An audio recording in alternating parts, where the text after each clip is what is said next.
మన వారాహి సిల్వర్ జ్యువెలరీలో అద్భుతమైన ఆఫర్స్ పొందండి మరియు కారు గెలుచుకునే గొప్ప అవకాశం. తమిళనాడు ఎన్నికల్లో అన్నామలైకి బిగ్ షాక్ తగిలింది. అన్నామలైకి సీటు కేటాయించలేదు బీజేపీ అధిష్టానం. ఇక 27 మందితో బీజేపీ అభ్యర్థుల జాబితా విడుదల చేశారు.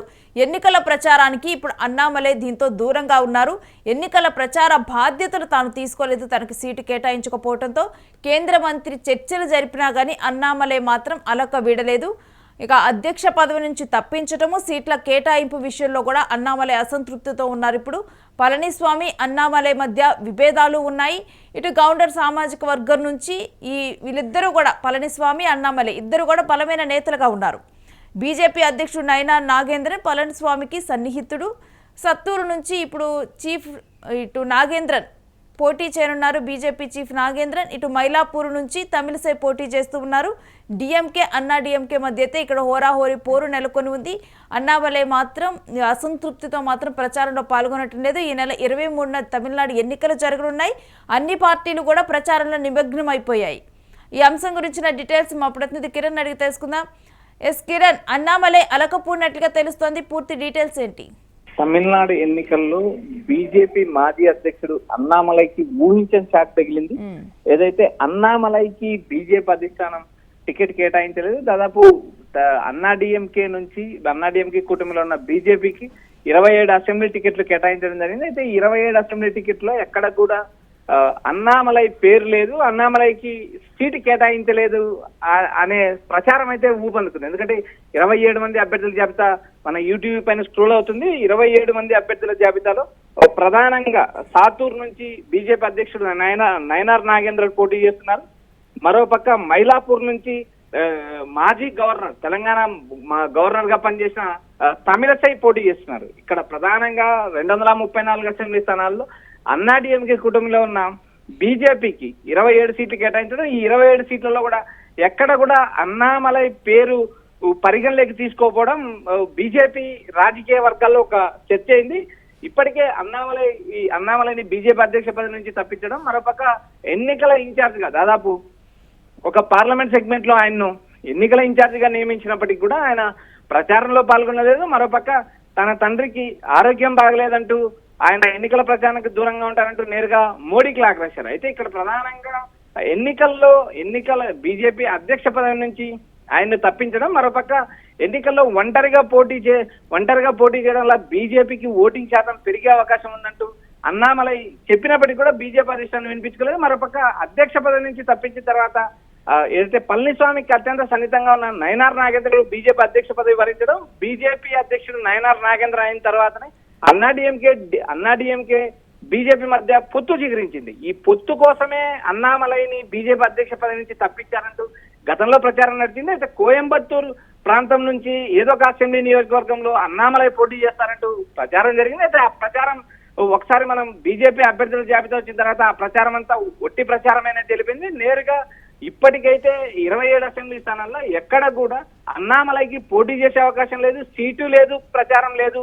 అన్నామలై పరిస్థితి ఏంటి అంటూ అన్నామలై అభిమానులు ఆందోళన చెందుతున్నారు.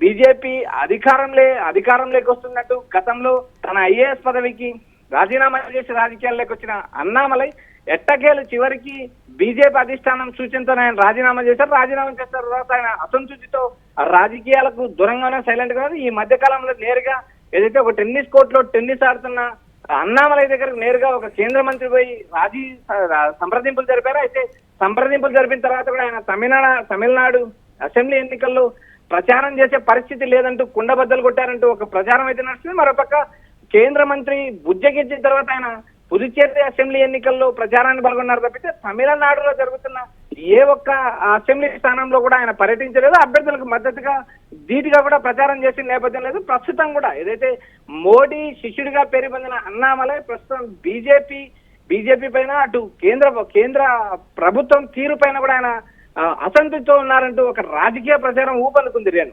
అయితే బీజేపీ ఎక్కడెక్కడ టఫ్ పోటీ ఇవ్వబోతోంది? రేణు, ఒక్కసారి మనం గమనిస్తే దాదాపు గత ఎన్నికల్లో బీజేపీ స్థానాలు కేటాయించడం జరిగింది. అయితే ఈసారి బీజేపీకి మరో 7 సీట్లు పెంచి 27 స్థానాలు ఇవ్వడం జరిగింది. అయితే ఒకసారి మనం ఈ జాబితాలో చూసినప్పుడు కొన్ని చోట్ల బీజేపీ ఈ గట్టి అభ్యర్థులు నిలబెట్టిందని చెప్పొచ్చు. ఎందుకంటే గతంలో 4 సీట్లు గెలిచారు, ఈసారి ఎక్కువ సీట్లు దాదాపు డబల్ డిజిట్లు గెలవాలనే లక్ష్యంతోనే బీజేపీ అడుగులేస్తుంది. అయితే ఇక్కడ సాతూరు నుంచి బీజేపీ రాష్ట్ర అధ్యక్షుడిగా ఉన్న నయనార్ నాగేంద్రన్ పోటీ చేస్తున్నారు. ఈ నియోజకవర్గంలో కూడా చాలా గట్టి పోటీ నడుస్తుంది. మరోపక్క మైలాపూర్ లో ఏదైతే మాజీ గవర్నర్ తమిళసై పోటీ చేస్తున్నారు. మరోపక్క కోయంబత్తూర్ నార్త్ శ్రీమతి వనతి శ్రీనివాసన్ ఈమె సిట్టింగ్ ఎమ్మెల్యేగా ఉన్నారు. కోయంబత్తూరు సౌత్ నుంచి సిట్టింగ్ ఎమ్మెల్యేగా ఉన్నారు. ఆమె స్థానాన్ని కోయంబత్తూరు నార్త్ కు మార్చారు. అయితే అక్కడ కూడా చాలా గట్టి పోటీ ఎదుర్కొంటున్నారు. అయితే వనతి శ్రీనివాసన్ ఈసారి గెలుస్తారా లేదా అనేది కూడా పెద్ద చర్చనీయాంశం. ఎందుకంటే కోయంబత్తూరు సౌత్ లో ఆమె పోటీ చేసి గెలిచిన తర్వాత నియోజకవర్గంలో అందుబాటులో లేదా ఆమె మీద విపరీతమైన